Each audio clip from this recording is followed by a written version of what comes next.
They said the stars were dead. But when we arrived, they were screaming.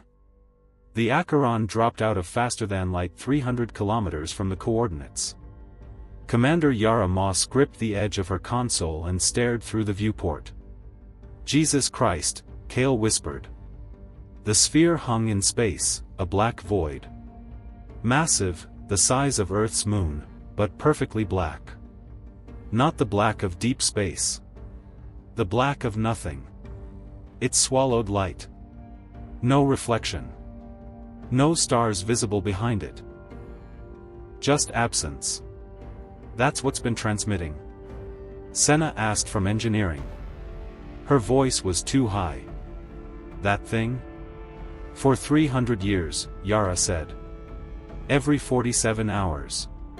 Same pattern. Commander, I'm getting readings that don't make sense. Kale's finger hovered over his console, shaking. The mass signature is, it's 0. That can't be right. Check it again. I did. 3 times. According to our instruments, he stopped. Took a breath. It's not there. The scanner says it's not there, but we're looking right at it. Yara felt nothing. The emptiness inside her matched the void outside. 11 years navigating the dark between stars had taught her how to be hollow. The fold had already taken 12 of her crew. Some died. Some went mad. The distinction didn't matter much. Launch a probe, she said. The probe shot forward, a tiny spark against infinite black.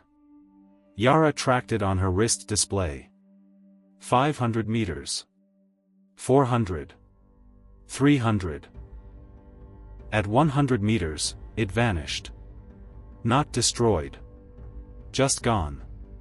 Like it had never existed. That's not possible, Kale said. Move us closer. Slow. Commander, Senna started. I said move us closer. The Acheron crawled forward. Through the external sensors, something reached them. A sound. Not sound exactly, vibrations translated into something their ears could process. Singing. Beautiful and wrong.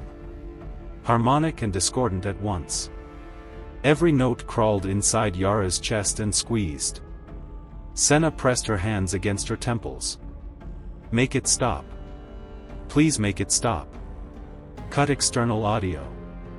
Kale's hands flew across the controls. The singing stopped.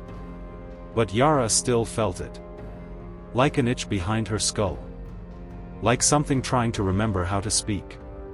The signal's coming from inside, Kale said. Inside the sphere. Then that's where we go. You can't be serious. Senna's hands were shaking. We've lost 12 people in this region. 12. Martinez started carving symbols in his arms.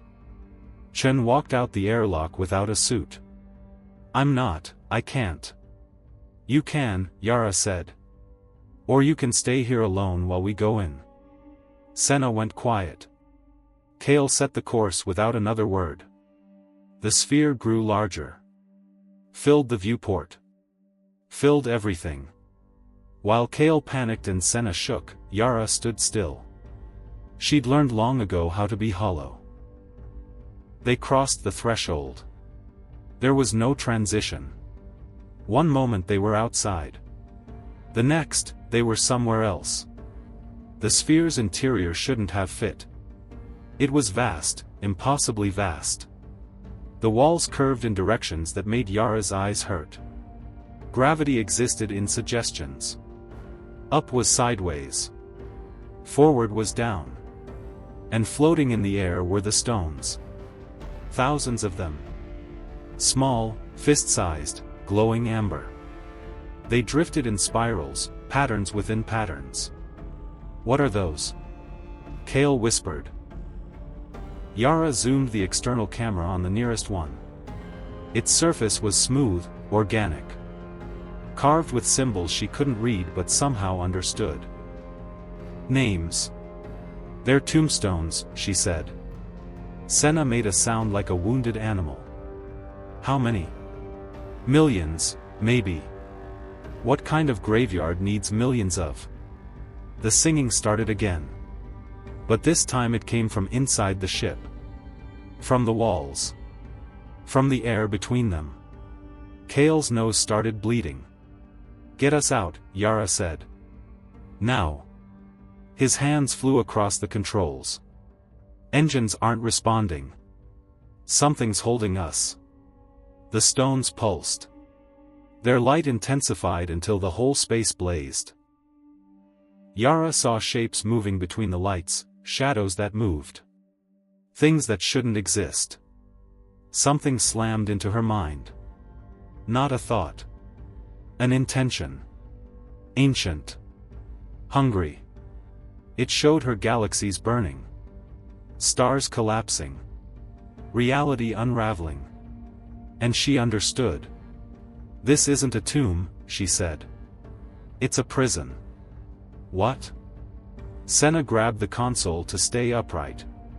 Blood ran from her nose too. "What are you?" "They're gods. Or they were. The universe locked them away because they were too powerful to kill." The presence pushed harder against Yara's mind, trying to force its way in. She felt herself becoming hollow.